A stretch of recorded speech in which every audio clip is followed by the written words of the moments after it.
campaign rally vowed that if he loses the upcoming November election to President Biden and he's not re-elected, there will be a, quote, bloodbath, close quote. I'm Tyrone Bowman. This is Tyrone Bowman Tonight. According to NBC News, Trump's comments came at a rally in Ohio in the context of auto manufacturing.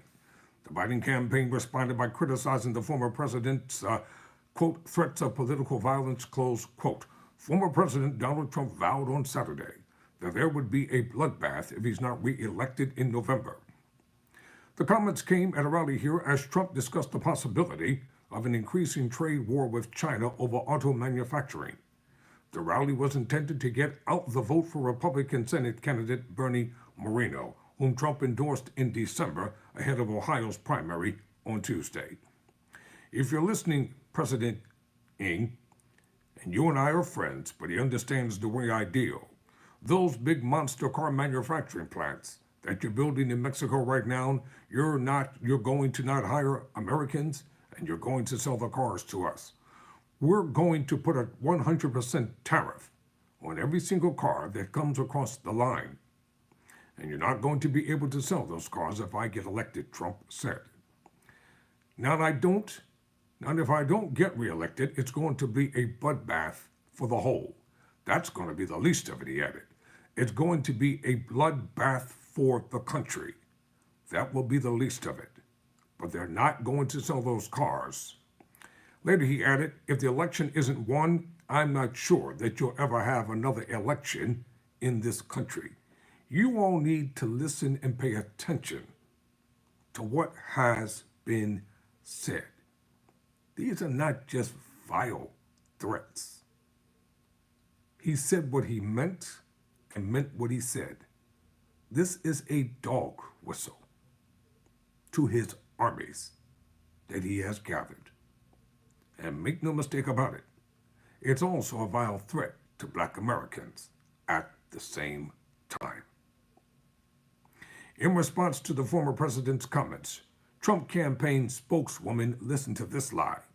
Caroline Leavitt told NBC News, Biden's policies will create an economic bloodbath for the auto industry and auto workers. James Siner, a spokesperson for President Joe Biden's campaign, issued a statement following Trump's remarks, noting that former Vice President Mike Pence announced he will not endorse Trump's re-election bid. This is who Donald Trump is, a loser who gets beat by over 7 million votes, and then instead of appealing to a wider mainstream audience, doubles down on his threats of political violence, Siner said.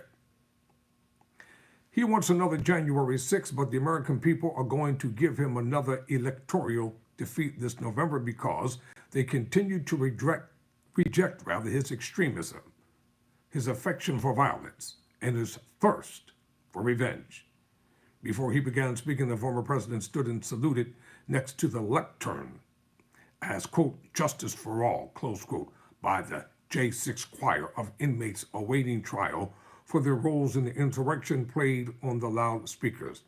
He again referred to the people who are in prison for crimes committed in January 6, 2021 attack as hostages. They've been treated terribly and very unfairly, and you know that, and everybody knows that, Trump said at the beginning of his speech. And we're going to be working on that as soon as the first day we get into office. We're going to save our country, and we're going to work with the people to treat those unbelievable patriots. At the event, Trump also said that some undocumented immigrants were not people, although he added that he was not allowed to say that because the radical left says it's a terrible thing to say. He also told Catholics not to vote for Biden. Any Catholic that votes for this numbskull is crazy because you are being persecuted, Trump said. I'm Tyrone Bowman. Never surrender. Never quit.